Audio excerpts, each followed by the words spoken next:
Antarctica बर्फ से भरा हुआ है। कितना बड़ा कॉन्टिनेंट है जिस पे 5 किलोमीटर की गहराई तक सिर्फ बर्फ ही बर्फ है। इतनी ज्यादा बर्फ और वो भी 1.5 किलोमीटर तक फैली हुई, यानी अंटार्कटिका का साइज अमेरिका से भी बहुत ज्यादा बड़ा है। भले ही गर्मियों का मौसम ही क्यों ना हो, मगर अंटार्कटिका का टेम्परेचर पूरा साल -50 डिग्री सेंटीग्रेड से -90 डिग्री सेंटीग्रेड तक रहता है। इतनी ही ठंड की वजह से यहाँ पे जिंदगी की उम्मीद ना होने के ही बराबर है। लेकिन इस सब के बावजूद भी पूरे अंटार्कटिका में 400 से भी ज्यादा लेक्स को डिस्कवर किया जा चुका है, जो इन बर्फ की लेयर्स के नीचे छुपी हुई हैं। दोस्तों, अंटार्कटिका में ना तो कोई टाइम जोन फॉलो होता है और ना ही यहाँ पे किसी कंट्री का कब्जा है। यहाँ तक कि पूरे अंटार्कटिका में सिर्फ 2 ही ATM मशीन्स लगी हुई हैं। कई सारे लोगों का मानना है कि अंटार्कटिका के बर्फ के नीचे कई सारे राज छुपे हुए हैं। कुछ लोगों का तो ये भी मानना है कि बर्फ से ढकी हुई इतनी बड़ी जगह के नीचे एक अलग ही दुनिया बसती है, जहाँ पे एलियंस का राज है। लेकिन रिसर्चर्स इस जगह की मिस्ट्री को सॉल्व करने के लिए दिन रात मेहनत कर रहे हैं। इन्होंने यहाँ पे ऐसी चीजें भी तलाश की हैं जिनको देख के पूरी साइंस ही हैरान रह जाती है। आज आप देखेंगे अंटार्कटिका की बर्फ से मिलने वाली चंद ऐसी ही चीजें। तो चलिए शुरू करते हैं। नंबर 1, 2009 में एक डिस्कवरी ने रिसर्चर्स के रोंगटे ही खड़े कर दिए जब अंटार्कटिका की बर्फ के नीचे से एक बिल्ली का ढांचा मिला। लेकिन इसमें हैरान करने वाली बात यह नहीं थी कि ये बिल्ली का ढांचा है, बल्कि हैरान करने वाली बात तो ये थी कि ये जिस बिल्ली का ढांचा था वो कोई आम बिल्ली नहीं थी, बल्कि एक अंडे देने वाली बिल्ली थी। जब इस बिल्ली के ढांचे पे और रिसर्च की गई तो मालूम पड़ा कि ये जानवर कम से कम 2 करोड़ 50 लाख साल पहले इस जमीन पे पाया जाता था।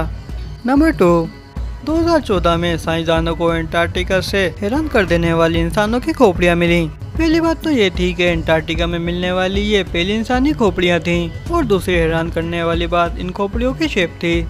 नॉर्मल खोपड़ियों के मुकाबले में ये खोपड़ियां काफी अलग दिखती थीं, क्योंकि इनके सर जरूरत से भी ज्यादा बाहर निकले हुए थे। साइंसदानों को ऐसा मानना था कि खोपड़ियों की ऐसी अजीब शक्ल बचपन से ही अजीब आदतों की वजह से बनती है, और ये आदतें हजारों साल पहले एंशियंट सिविलाइजेशन में पाई जाती थीं।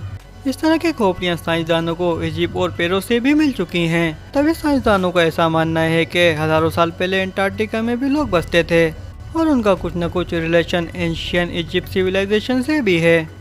नंबर 3, पिछले 50 सालों में 10,000 से भी ज्यादा मीटियोराइट अंटार्कटिका से मिल चुके हैं।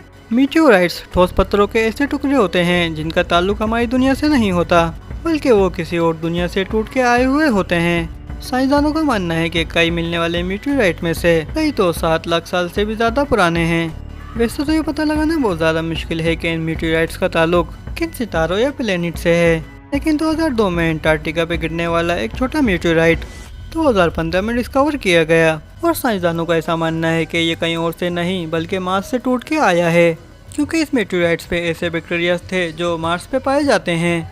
नंबर 4, अंटार्कटिका में बर्फ की गहराई 5 किलोमीटर डीप है, और ये पूरा कॉन्टिनेंट अमेरिका से भी बहुत ज़्यादा बड़ा है। लेकिन साइंसदानों को यहाँ से कुछ ऐसे सबूत मिले हैं जिनको देख के ये अंदाज़ा लगाया जाता है कि लाखों साल पहले ये जगह रहने के काबिल हुआ करती थी।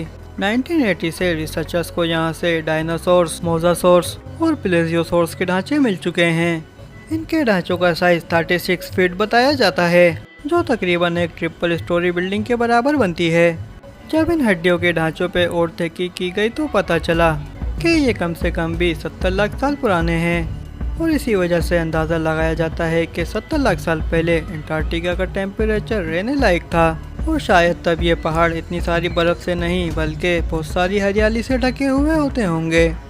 तो दोस्तों, आज के लिए इतना ही। वीडियो कैसी लगी हमें कमेंट करके ज़रूर बताइएगा, और वीडियो पसंद आए तो इसको लाइक करके शेयर ज़रूर कर दिएगा, और चैनल पर नए हैं तो इसको सब्सक्राइब करके बेल आइकन के बटन को भी क्लिक कर दें, ताकि हमारी ऐसी इन्फॉर्मेटिव वीडियोस आप तक पहुंचती रहें। अब हम आपसे मिलेंगे नेक्स्ट वीडियो में। जब तक के लिए अपना ख्याल रखिएगा। खुदा हाफिज़।